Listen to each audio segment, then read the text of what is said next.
beneath the ground.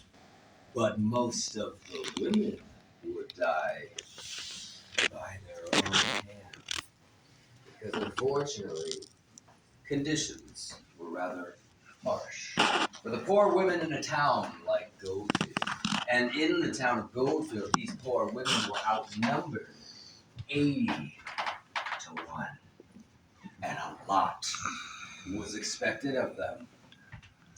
But I want you to imagine for a moment being here all back then, feeling the need to escape your life to the point you're willing to take it from yourself, only to discover just after you're trapped here forever. Your attempt at an escape failed you. It might explain why the entities felt in this room alone are very agitated, to say the least.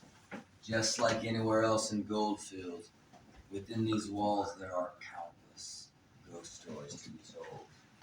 But everything in the bordello seems a little more pissed off. Now, a lot of people who come in here who claim to have abilities, able to contact the other side, they tell us that in here, the veil between the living and the dead is extremely thin, if there is even a veil at all.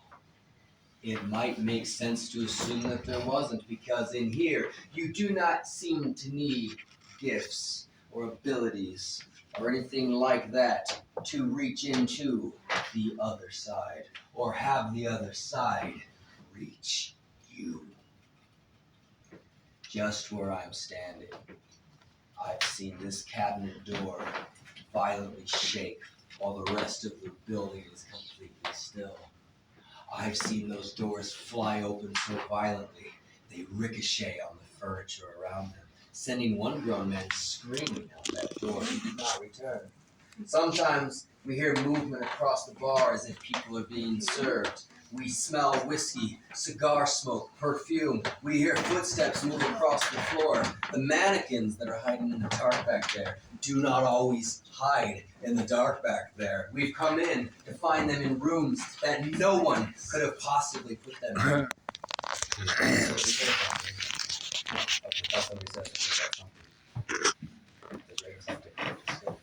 But personally, I would say one of the most frightening experiences that happened to me, also in this room, was when Michael and I brought a few in here to, I guess you'd call it investigate, hang out. But you can't take me anywhere without things getting serious. But that night, hardly expecting anything truly scary to happen, these weren't ghost enthusiasts or anything, they were just friends of ours. But I was standing right here while Michael was exactly where he is now. There were 3 behind that bar and one woman standing where my lantern is, by the name of Bethany.